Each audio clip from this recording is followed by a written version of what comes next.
And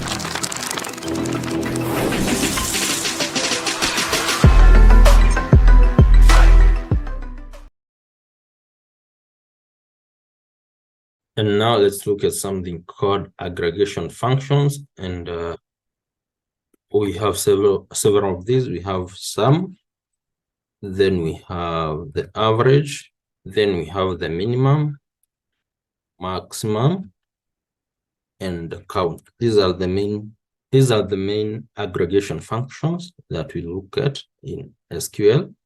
And we'll start by selecting, and we want to count. And this is a function, aggregation function, and we want to count the ID from our database, that is the student. And let's see, we have that 5 entries. Let's see, we have the minimum. The minimum is 1, and we have the maximum. Let's see, maximum is at 5.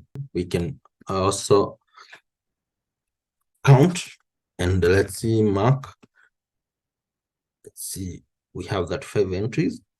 Let's see the minimum. The minimum should be 18. There we go. We have 18 as the minimum. Then let's see the maximum, which should be 96. We have 96. And then we can find the average, AVG of these marks. And there we go. We have the average of all total performances, 79.6571. Then we can add this using the sum function. There we go. We have the sum of all these entries.